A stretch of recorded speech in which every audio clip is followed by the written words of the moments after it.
If I may just say a few words to all of you, even if you don't want me to, I will anyway, so I'm going to go ahead. Colleagues, I want to thank all of you for coming, and I want to thank all of you for listening. And I want to thank everyone for recognizing one of the things and the features about this hall and all of the great halls of the United Nations is these are places where we don't only talk, we also listen. And where we don't always agree, sometimes we disagree. And we've heard today a range and a diversity of voices, including from civil society, as well as from nation states.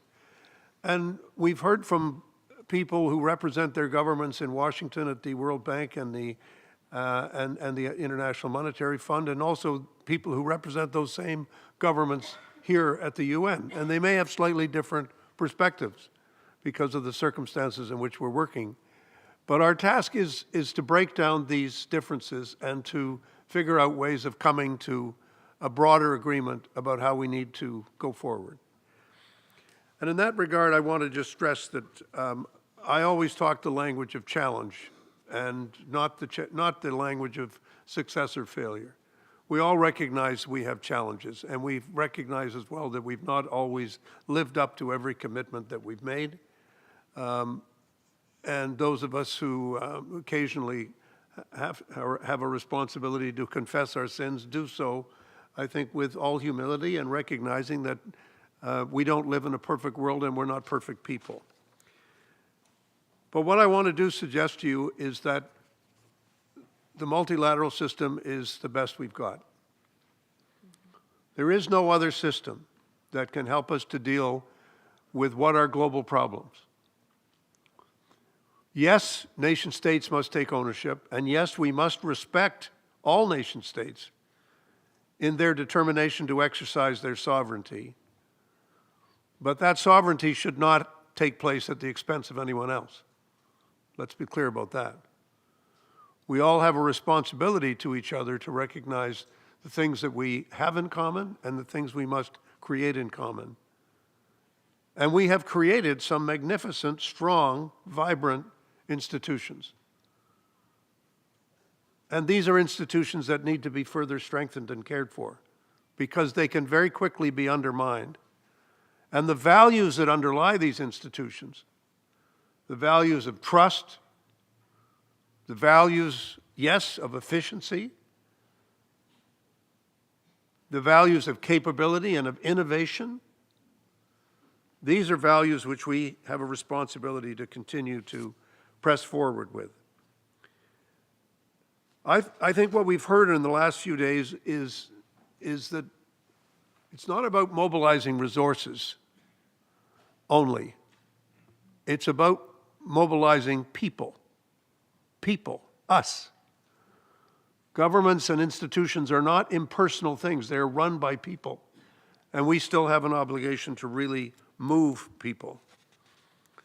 So let's take some institutions like debt, for example. Not all debt is bad.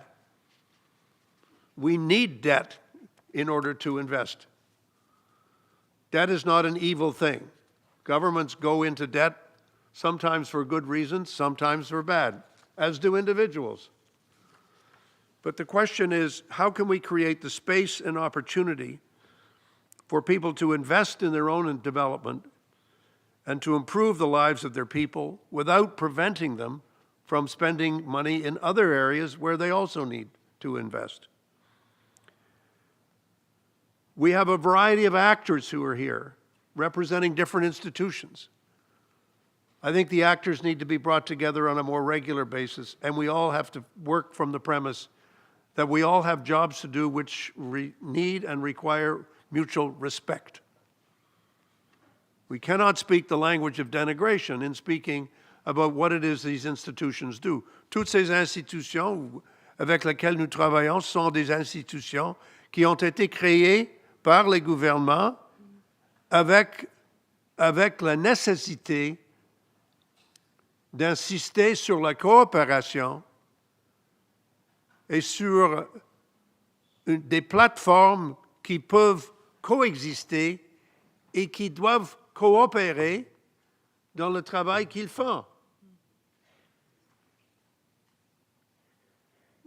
On a parlé de la question des ressources privées.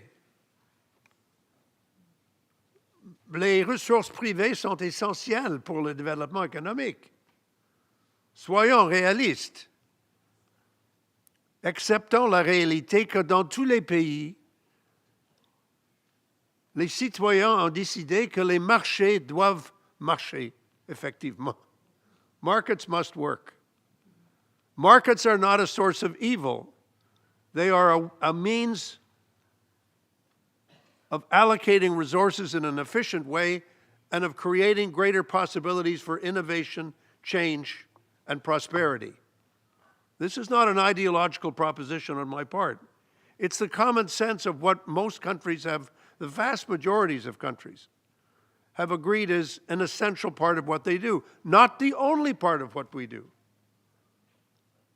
but it is an essential part of what we do, and we will not be able to address the issues that we're tackling on climate finance, on creating sustainability, unless we mobilize people working in the private sector to come with us on this journey. Trade, as I said yesterday, is not a four-letter word. Well, actually, it's a five-letter word, but it's certainly not a four-letter word. Trade is essential for the prosperity that we need in order to be able to provide for ourselves and our children. And that we now have blockages to trade and unpredictability to trade and a lack of knowledge as to what's coming next hurts investment.